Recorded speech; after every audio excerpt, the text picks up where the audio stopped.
भाद्रपद माह की शुक्ल अष्टमी को राधाष्टमी मनाई जाती है।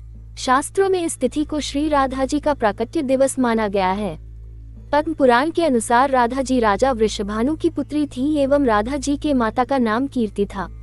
कथानुसार एक बार जब राजा वृषभानु यज्ञ के लिए भूमि की साफ सफाई कर रहे थे तब उनको भूमि पर कन्या के रूप में राधा जी मिली थी, जिसका वृषभानु अपनी पुत्री मानकर लालन पालन करने लगे।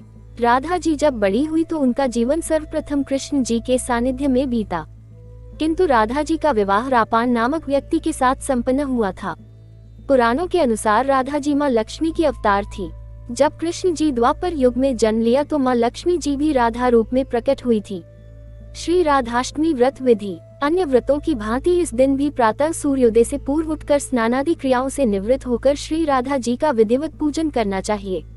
इस दिन श्री राधा कृष्ण मंदिर में ध्वजा, पुष्पमाला, वस्त्र, पताका, तोरणादि व विभिन्न प्रकार के मिष्ठानों एवं फलों से श्री राधा जी की स्तुति करनी चाहिए। मंदिर में 5 रंगों से मंडप सजाएं, उनके भीतर षोडश दल के आकार का कमल यंत्र बनाएं। उस कमल के मध्य में दिव्य आसन पर श्री राधा कृष्ण की युगल मूर्ति पश्चिमाभिमुख करके स्थापित करें। बंधु बांधवों सहित अपनी सामर्थ्यानुसार पूजा की सामग्री लेकर भक्तिभाव से भगवान की स्तुति गाएं। दिन में हरिचर्चा में समय बिताएं तथा रात्रि को नाम संकीर्तन करें।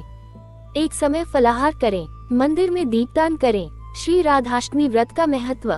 श्री राधा कृष्ण जिनके इष्ट देव हैं, उन्हें राधाष्टमी का व्रत अवश्य करना चाहिए क्योंकि यह व्रत श्रेष्ठ है। श्री राधा जी सर्वतीर्थमयी एवं ऐश्वर्यमयी हैं। इनके भक्तों के घर में सदा ही लक्ष्मी जी का वास रहता है।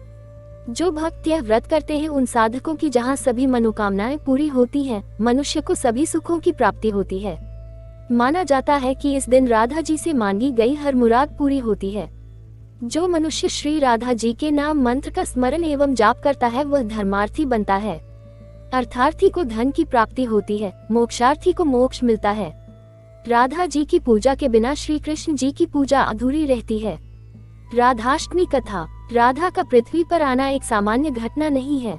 गोलोक में रहने वाली राधा को एक शाप के कारण पृथ्वी पर आकर कृष्ण का वियोग सहना पड़ा। इस संदर्भ में ब्रह्मवैवर्त पुराण में एक कथा आई है। एक बार राधा गोलोक से कहीं बाहर गई थी। उस समय श्री कृष्ण अपनी विरजा नाम की सखी के साथ विहार कर रहे थे। संयोगवश राधा वहां आ गई। विरजा के साथ कृष्ण को देखकर राधा क्रोधित हो गई और कृष्ण एवं विरजा को भला बुरा कहने लगी। लज्जावश विरजा नदी बनकर बहने लगी। कृष्ण के प्रति राधा के क्रोधपूर्ण शब्दों को सुनकर कृष्ण का मित्र सुदामा आवेश में आ गया। सुदामा कृष्ण का पक्ष लेते हुए राधा से आवेशपूर्ण शब्दों में बात करने लगा। सुदामा के इस व्यवहार को देखकर राधा नाराज हो गई। राधा ने सुदामा को दानव रूप में जन्म लेने का शाप दे दिया। क्रोध में भरे हुए सुदामा ने भी हितहित का विचार किए बिना राधा को मनुष्य योनि में जन्म लेने का शाप दे दिया। राधा के शाप से सुदामा शंखचूड़ नाम का दानव बना, जिसका वध भगवान शिव ने किया। सुदामा के शाप के कारण राधा को मनुष्य रूप में जन्म लेकर धरती पर आना पड़ा।